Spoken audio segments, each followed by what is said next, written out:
This report is just about guaranteed to get a great many people offside. Greenies, electric utopians, EV manufacturers, the scientifically illiterate, so many of them out there, and, importantly, the Net Zero Fetish Club in Parliament House. Meetings every Wednesday night at 8 in the prayer room, if you're interested. They turn the lights off, so that's nice. Even more confrontingly, perhaps, today's video has been independently rated F for facts.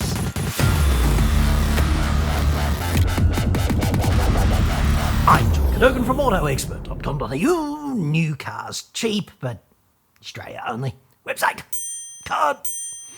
In today's video, I'm going to compare the notionally most desirable variant of the world's most popular car, a Tesla Model Y Performance, to the notionally most desirable version of the world's most polished small combustion car, a Mazda 2 GT Auto. Several years ago, when I had probably only about 3 ex-wives, back in June of 2008, Jeremy Clarkson tested a BMW M3 against the then pinnacle of automotive green masturbation, the Toyota Prius. It was a pretty extreme test, to be fair, with little to no real-world applicability. They ran the mighty Prius flat out for 10 laps of the Top Gear test track in Surrey in the disunited thought-crime kingdom of George Orwell against the Monster M3, which matched the Prius's pace for 10 identical laps. And the result, I have to say, was pretty interesting.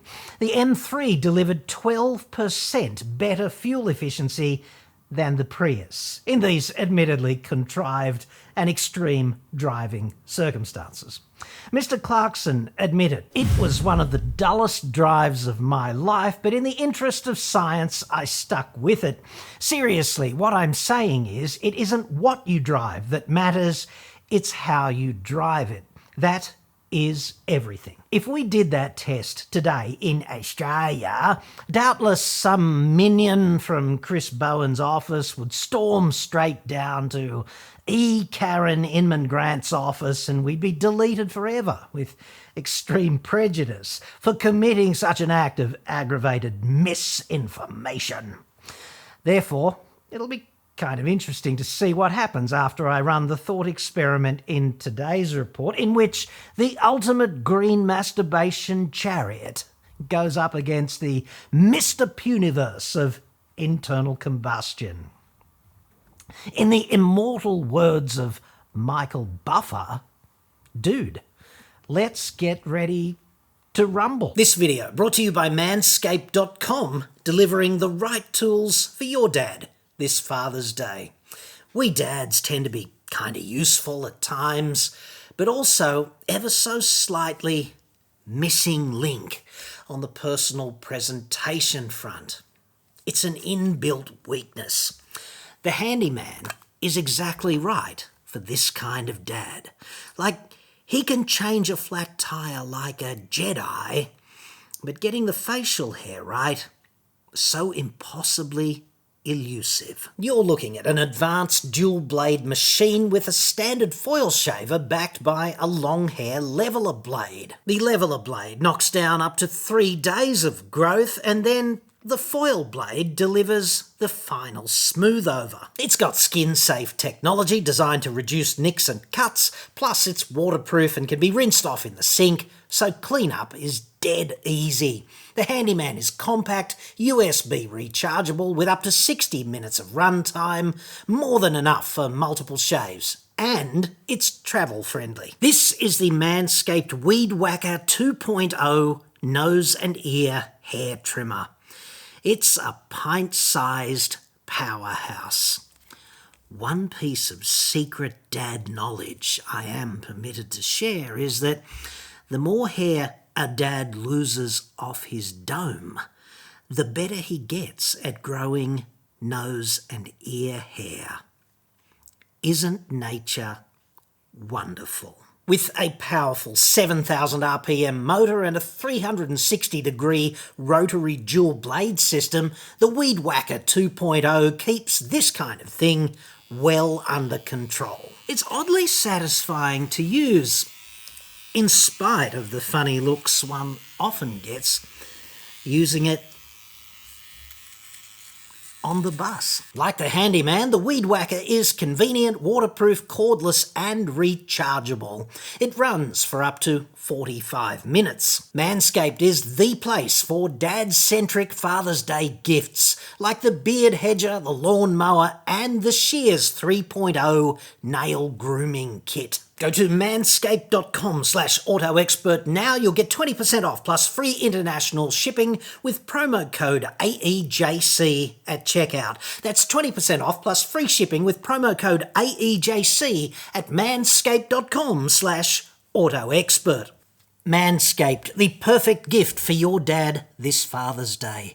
Marvel as he evolves from caveman to gentleman in the space of just one unboxing. It is abundantly clear that EVs are being mandated upon us and incentivised by governments because of climate change. There's no other justification for this heavy-handed conduct. In less urgent situations, the free market would just be left to work things out. This mandate is not because they're better. Objectively, they're not better, except in a very narrow window of applications. Climate change, I have to say, is real. This is a scientific fact and a very serious problem. It's caused by human activity. That's also a scientific fact, and there is very solid evidence for this. Unfortunately, you have to be not an emphatically dumb shit to understand that science. And disappointingly also, in the developed world at least, being a dumb shit is an increasingly popular pastime. There is a cult of ignorance in the United States, and there always has been. The strain of anti-intellectualism has been a constant thread winding its way through our political and cultural life, nurtured by the false notion that democracy means that my ignorance is just as good as your knowledge. Genius, legendary science fiction author Isaac Asimov there.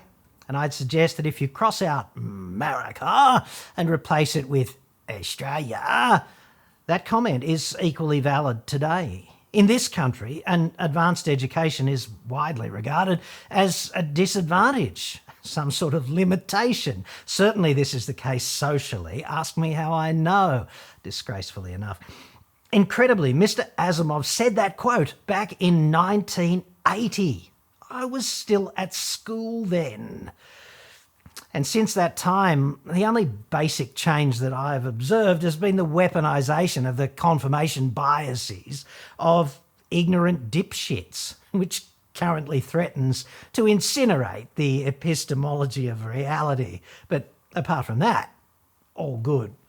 And if you don't know what any of that means, you are definitely part of the problem, I would argue.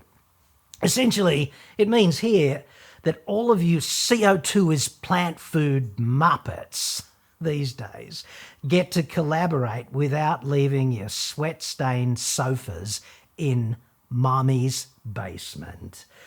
If you chant this kind of thing long enough and hard enough, it's going to seem more real, especially if you all do it in unison, more or less. Still going to be a bullshit repudiation of the problem, but I guess don't worry, CO2 is plant food, dude. However, climate change will remain a serious and quite real problem, and only people with big brains will be equipped to solve it, right? I'm not anti-EV because CO2 is plant food. Oh, friggin' contraire. I'm critical of EVs because the facts say that they are an ineffective countermeasure against climate change. They're actually a crap alternative to combustion, and I see a lot of arseholes cashing in on them, like riding the golden tsunami of political EV support. The Mazda 2 and the Model Y are certainly not direct competitors by market segment, are they? But you can put 4 people in either and drive essentially wherever you want.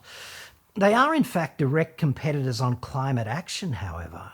One, admittedly, is the spectacular twat magnet, and the other, not so much. The Mazda 2 is quite polished for a mainstream small car, but certainly not the kind of thing the median insufferable rich green twat would probably covet.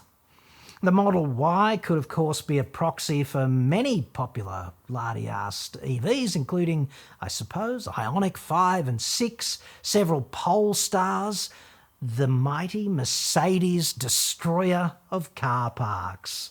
I could only be talking about the EQE. And of course, Kia's recent little Lucifer of car parks, the EV6. They're all, similarly obese climate action pretenders, aren't they? There is a point to this seemingly odd couple comparison, right? A Model Y performance is 3 frickin' times the price of a Mazda 2 GT.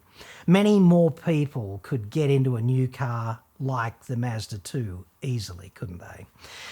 If it is more viable on CO2 or even just close, why not push for that instead? Because so much more accessible, especially as cost is so widely noted as a principal barrier to entry into the EV segment.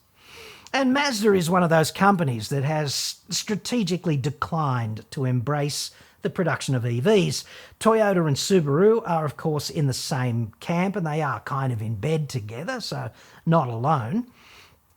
Notionally, Hyundai Motor Group, meaning also Kia, Daimler, meaning also Satan's car maker, 3-prong, Volkswagen, Ford, GM, they've all swung the other way to full EVification. And currently Daimler, Ford and GM are walking back their multi-billion-dollar electric dreams, and the Volkswagen criminal conspiracy are being duplicitous assholes about that, predictably enough. There are going to be big winners and losers here ultimately, and I'm pretty sure Mazda and Toyota are going to be coming down on the winning side of this one. Plus, I kind of like the Mazda 2, and that's why I've stuck it in here instead of something like a Kia Picanto or Toyota Yaris. And I do like Mazda as a company mostly. They've done some great work in innovation, particularly in internal combustion innovation. And I do love, without reservation, but in a platonic way, the cheese of Mazda in Australia, in particular Vinesh Bindi, whom I regard as a kind of subcontinental automotive Xander Cage, because in addition to the obvious complexities of importing Mazdas and handballing them out to dealers, he does lead rather a double life as the El Duce of the T-Dub and the Spice Girls Symphony Orchestra, which is, of course, the car industry's grubby little J-Flog in Canberra. And let's not forget, his initials are VB, which makes him the perfect candidate for such a demanding role in Australia. Talk about fronting up at immigration with a license to fit right in. Like, you can get it cranking. You can get it spanking. You can get it cutting the horns off a friggin' cow. Matter of fact, dude. The big question is, which one of these two automotive oddball contenders, and I'm not talking about Mr. Bindi now, I'm talking about the cars, which one of these two vehicles is actually better on CO2? If you are real about reducing CO2 and you commit and you own a vehicle for 10 years to do your bit, to amortize the production impost of CO2 over the life that you own it, what is the CO2 balance sheet going to look like in 2034 if you buy one or the other? I just crunched those numbers. Isaac Asimov was absolutely on the money, because you simply cannot use the prism of democracy to extrapolate ignorance up to a point where it is equivalent with knowledge. That's a logical fallacy, right? Most people can see that. But the entirely liberating thing about being ignorant is that you don't have to respect the facts at all. And if you don't like reality, you can just do a piece of mental gymnastics and run a different version of the Matrix in your own head, and all the problems go away. You can have your Tesla and eat it too. Most people who are ignorant do this day in and day out. The CO2 is plant food numpties, and the capital E, capital V evangelists who want to have their Cybertruck and eat it too on the planet-saving front, right? It's a ridiculous proposition. If you do this over and over and over, anything is possible. You could see yourself representing this great nation of Australia at the 2028 Olympics in the fake emerging sport of breakdancing. Couldn't you? Everyone else, we're stuck with the facts, and you only need one basic page of them to run the numbers and decide what's greener, okay? So let's do this now, and I guarantee that many people will disagree with me on this, but I'd have to say that in good faith I've tried to find the most reliable sources of data for this, and where estimations were necessary, I tried to make them as on the money and accurate as I could, and to err on the side of the EV where possible, without going off into ignorance is actually, knowledge land. So we're going to use the Big Podge today, the 32-27mm King Dick ratcheting podger to jam this one home. Mazda 2 GT automatic, $31,500, say about 30 grand. Tesla Model Y performance in Australia, $89,000, so let's call it about 90 grand. The first thing I would argue, therefore, is that it's 3 times as much for the Model Y, and there's a proposition in play here of opportunity cost, right? So if they're close on CO2, if you buy a Mazda 2 GT for about 30 grand, then you've got $60,000 left over to do other stuff that could save the planet even harder, don't you?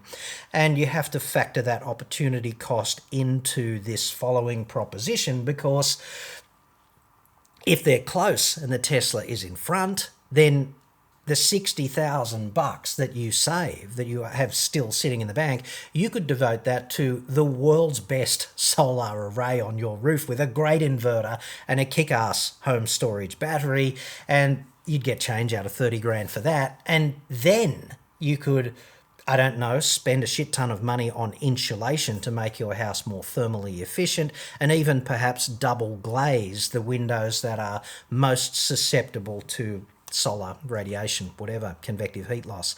You could do all of that, and you can't do that with the 90 grand if you dump it all on the EV. So that's something to bear in mind, even if the results end up close. Now, the Mazda 2 is a much lighter car. It's only about 1,100 kilograms curb weight, whereas the Tesla Model Y is almost 2 tons, 1997 kilos, and that makes it roughly as heavy as the dual cab utes that all of the E-capital-V evangelists love to denigrate, okay? The fundamental proposition here is that it's difficult to be efficient moving 2 tons of shit around when you can do essentially the same movement of people moving just over 1 ton. So there's that to consider.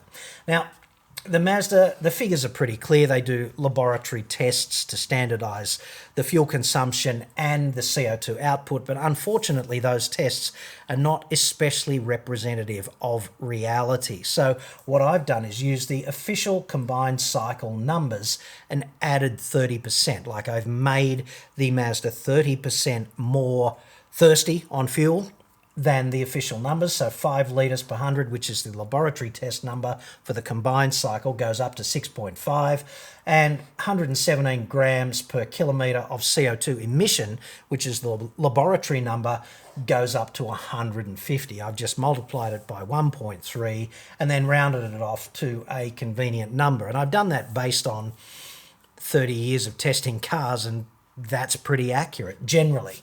Okay, so with the Tesla, one point to consider is that the 2 tons here and the 1.1 ton here, the battery is 770 kilos.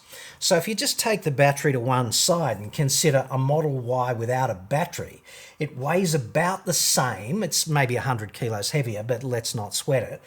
It weighs about the same as a fully constructed Mazda 2. And that means, luckily enough, we can discount all of the CO2 emissions from manufacturing both of those vehicles, except for the battery, because both of those vehicles are made of steel, aluminium, glass, paint, plastics, electronics, wiring, bearings, powertrain, all of that stuff. They're roughly equivalent in terms of the CO2 to make everything if you put the battery to one side in the Tesla, okay? So we really only have to consider the manufacturing CO2 emissions for the battery, because building the rest of the Tesla is roughly equivalent in terms of CO2 to building the complete Mazda. I hope that makes sense, and I hope you think I'm being reasonable.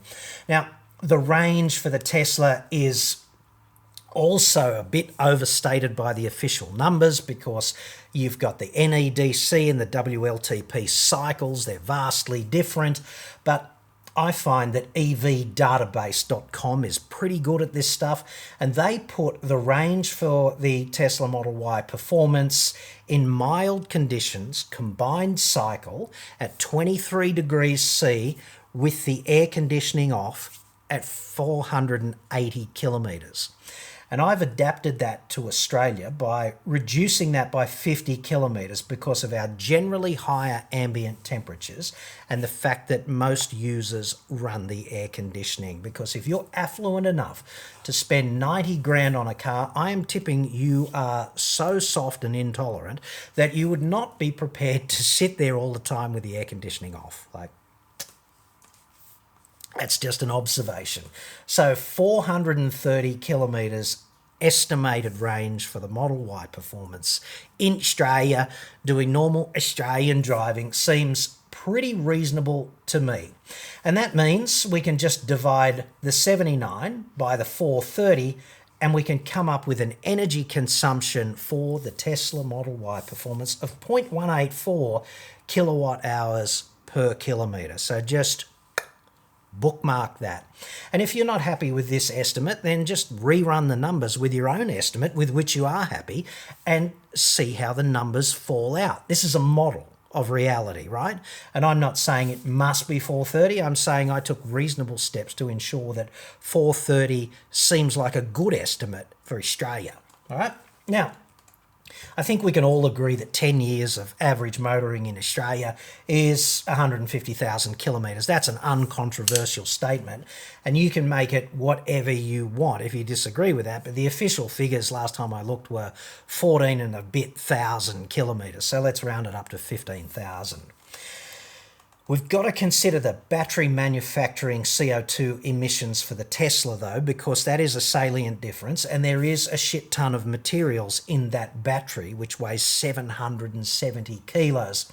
And I found a 10th of April 2024 report in a respected scientific journal called the Journal of Cleaner Production, and it addressed exactly this, the EV battery construction CO2 emissions globally. It was like a total literature review by a whole bunch of propeller heads, and I have no reason to doubt the authenticity of those figures. And our Teslas are all manufactured in China, okay? So they say that the battery manufacturing process in China varies from about 58, like 57.5, to about 118, like 118.4 kilograms of CO2 per kilowatt hour of battery capacity. So I just took the average of that, almost 58 to about 118 is a difference of 60. So if we add 30 to the bottom one, we get 88 kilograms of CO2 per kilowatt hour of battery. So just bookmark that one. We're going to need it later.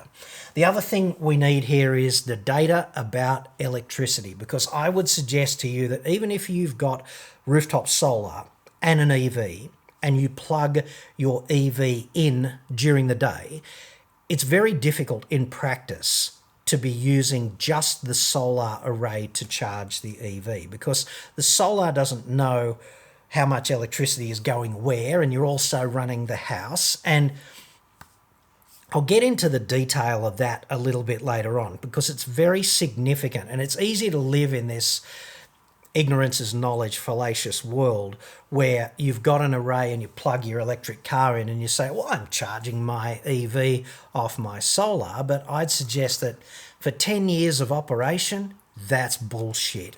Most people come home, plug in overnight, recharge when necessary, drive off the next day. They're not using their solar array. But even if you are, you're not really using the solar array to charge your car. It just doesn't work that way in any conceivable set of circumstances except the logically fallacious one, or the total ADHD. 10 years of ADHD of charging, you could probably do it, but big slice of the population, no friggin' way, dude. Anyway, electricity in Australia, according to the Federal Clean Energy Regulator for 2022-23, that is the government department we pay to know this shit, okay?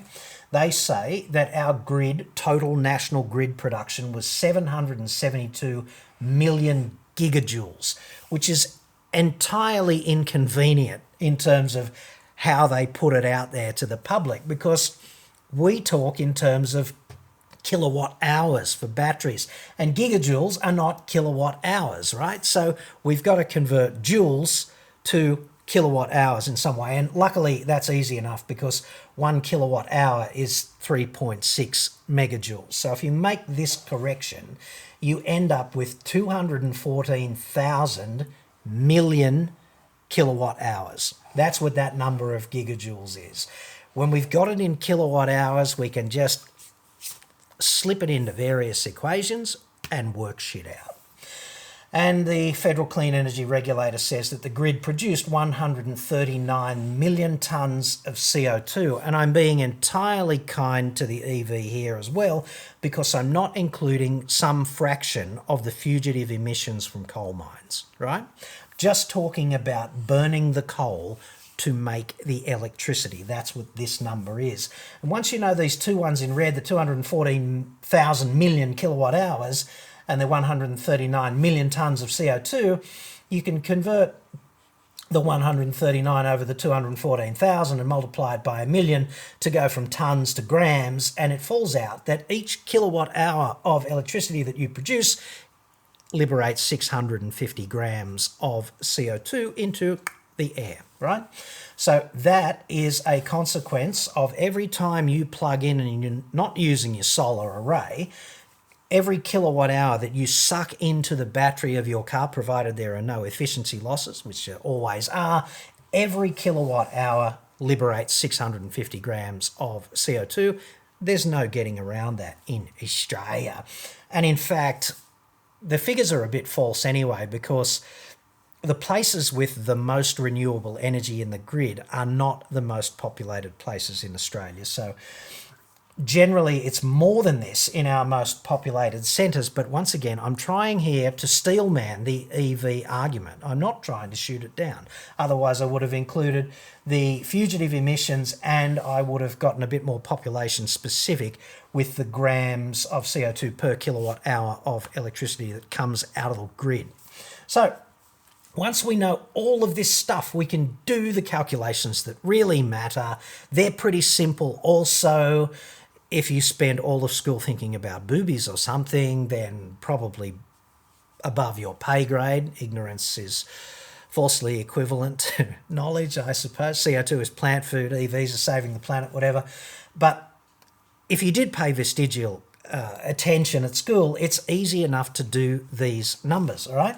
Mazda is dead simple because it's just 150,000 kilometres times 150 grams of CO2 per kilometre, divide by a million to convert grams to tonnes, because 1,000 grams divided by 1,000 is a kilogram, and 1,000,000 grams divided by 1,000 is 1,000 kilograms, divided by 1,000, which is division by a million, is 1 tonne, okay? That's what the million on the bottom does. It just converts grams to to tonnes. So you get 22.5 tonnes of CO2, which is a shit ton of CO2. If you put it in a trailer, you'd need a big prime mover to carry it around kind of thing. If it was dry ice, whatever, 22.5 tonnes of CO2. So with the Model Y, it's a little more complex than that.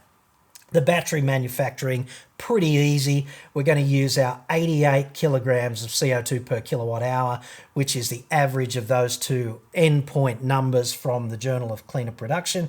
And we're going to multiply it by the 79 kilowatt hours of battery in the Tesla. And then we're going to divide it by 1,000 to convert kilograms to tonnes, and you get 7 tonnes of CO2. I hope that didn't make you bleed from the ears, because it's pretty simple. And if we charge from the grid, as discussed, and which I'll go into in greater detail so that you're not having a little fantasy with yourself about how green you are charging your EV off your solar, because odds on you're not, at least not most of the time. So if we charge off the grid, which is a reasonable assumption, people like plugging their cars in, we get 150,000 Ks times the number of kilowatt hours per kilometre times 0.184, and then we need to multiply it by 650 grams per kilowatt hour, and then we need to divide it by 1,000,000 to convert the grams to tonnes. And this mathematics stands up to robust numerical analysis, like you can check the dimensions and it works. You get 18 tonnes, and then you just add these together. So you get 25 tonnes. 18 plus 7 equals 25 tonnes of CO2 versus 22.5 with the Mazda. Now that's a 10% difference, which is significant. And I'd suggest think about all we're doing to incentivize this kind of green masturbation. We don't have the charging infrastructure to enable a big chunk of the population to do this. We absolutely have the fuel distribution infrastructure to get as many people as we want into Mazda 2s or Kia Picantos or freaking Toyota Yaris tomorrow, right? It's much easier to do this. And how do we incentivize people to do that? Well, we could give them free registration and free CTP insurance, and we could say 15,000 kilometres a year is probably about 300 or 350 bucks worth of fuel excise, and we'll hand that back to you every year as well. Do you reckon a few more people might go for it if we said there's a hard limit, 120 grams per kilometre combined cycle? If you come in under that, we'll refund you the 350, we'll give you the free rego and CTP. There would be people queued up over the fucking horizon to get that, right? And it's so much more accessible. So for all of these reasons, it's got me absolutely gobsmacked why we're spending so much money to incentivize rich wankers to get into overpriced electric cars with many systemic problems that are yet to be solved, such as the environmental disaster that is the disposal of the battery at the end of the vehicle's life, and fighting the fires that will inevitably occur in underground car parks and other fairly inconvenient locations, together with the toxic emissions where batteries burn, etc. Why are we doing that when we could just as easily incentivize this? And I appreciate fully that a Tesla Model Y performance in some circles is an epic status symbol in exactly the way that a Mazda 2 GT is freaking not, okay? But are we doing this to make green masturbators look like they've got cred, right? Is that the objective, or are we saving the planet? Because if we're saving the planet, very clearly getting us all into a fleet, or getting as many as possible people into a fleet of tiny combustion-powered cars is more effective off the bat than getting them into overpriced heavy electric cars. And we could do it tomorrow, and we don't have to re-engineer society to do it. So if you've got different numbers, obviously these numbers will change. They'll go up or down relative to each other. But the fact is, they're going to be close, right? They're going to be close unless you falsely make equivalent ignorance and knowledge, and then you can have whatever fucking numbers you want. But if these numbers are close, even if you contrive a set of operating numbers where the Model Y is 10% in front of the Mazda using estimates that you believe are more valid than the estimates that I've used here, then you can't get over the opportunity cost hurdle, because 30 grand, 90 grand. If you spend the other 60 that you don't spend on a Mazda 2 on saving the planet, you are light years in front of Tool in a Tesla. If you buy the Mazda 2 instead of the Model Y, you are going to be 10% better off on CO2 after a decade of ownership. This is just a fact, and I get that the electric utopians are not going to want to hear it. Green evangelism is tantamount to a religion, and religions typically hate dissent, especially when said dissent lines up with the frickin' facts. Just ask Galileo. I know some of you are going to say right about now, A, just use green electricity, John, or B, just charge your Tesla with rooftop solar. How hard can this be? Well, I'm glad you've made those comments. Green electricity is a con, right? It's a complete scam. You pay extra for the same batch of electrons as the dude next door who doesn't. It's a scam because it doesn't scale to the population. About 40% of Australia's total electricity supply is renewable, and it's less than that in our most populated areas. There's a fundamental green energy supply limitation, therefore. It's unworkable if everyone signs up. And at night, when most people actually charge their EVs, in practice, the grid is mostly coal-fired. Rooftop solar. I am a huge fan of rooftop solar. I have it with a battery installed at my joint. It's so much cheaper than an EV. It's so much more effective as a climate countermeasure. It adds value to your home off the bat. It slashes your electricity bill straight away, yielding effectively an immediate tax-free return on your investment, and it insulates you from inevitable future electricity rate hikes. But to charge your EV with rooftop solar, okay, the vehicle needs to be at home during the day and plugged in for long enough to do that charging. Most people who can afford a Model Y Performance have real jobs, I'd suggest, so they leave home early most probably, and they get home kind of late. I can hear your proposed solution now, by the way. Just fit a battery to the home, dude. Okay, I've done that. I've got a 12.8 kilowatt hour battery at my joint, and I say it's a great idea, but perhaps not so much for charging an EV in practice. Let's say you are an extremely disciplined individual when it comes to charging your EV. You plug in repeatedly at 50% and you unplug at 75. Kind of good for the battery, and you're not expecting too much electricity in one hit, right? You're only looking for 25% of the total battery capacity by way of every recharge.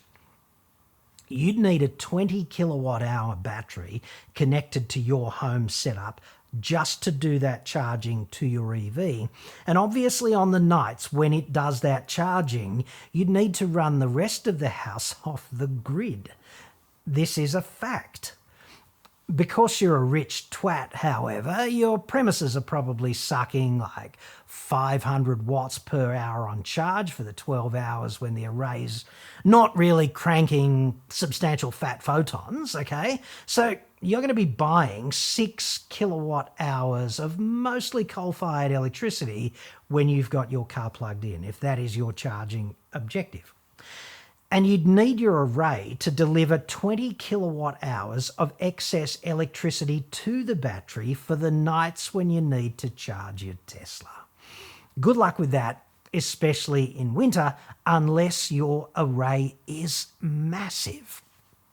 And you'd need to account for the 1.5 to 2 tonnes of CO2 which are embodied in the battery's construction just to keep the balance sheet of CO2 actually balanced.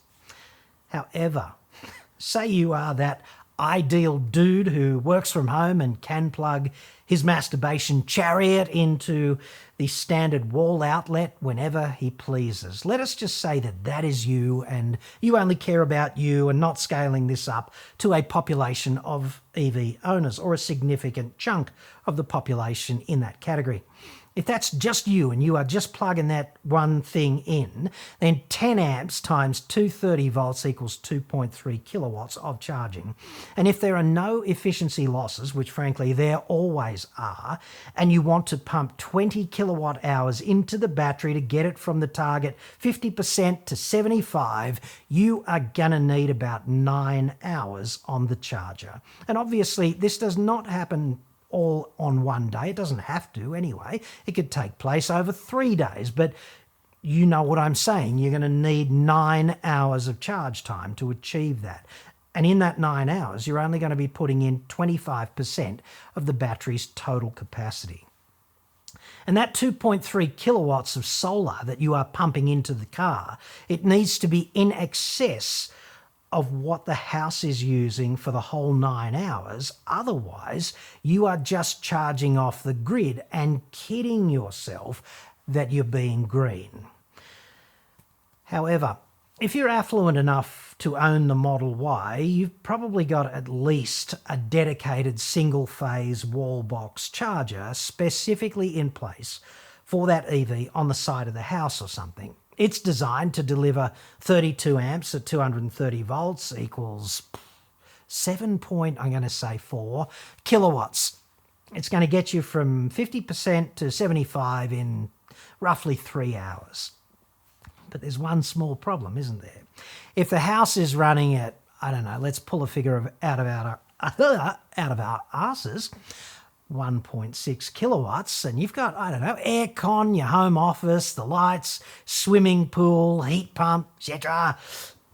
You're going to need the array to be cranking out 9 kilowatts in total whenever the car is plugged into your wall box charger. Otherwise, this solar-powered EV achievement about which you doubtless crow is really just coal-fired masturbatory fantasy. Ditto if you ever have to stop and use a public fast charger. And frankly, for some people who can't park inside their premises, this means every time they recharge their Tesla, okay? If you don't have off-street parking, or if you live in an apartment block which is not equipped with EV charging, public chargers are your only option. So, in short, you have to be a proper green zealot with the perfect job, massive solar array, no cloud cover, ideally located, the perfect dwelling, not in an apartment, and with immense charging discipline to charge an EV exclusively off solar. Could you do it for 10 years? Hypothetically, yeah, sure. But in practice, at the scale of a significant chunk of the population, absolutely no way.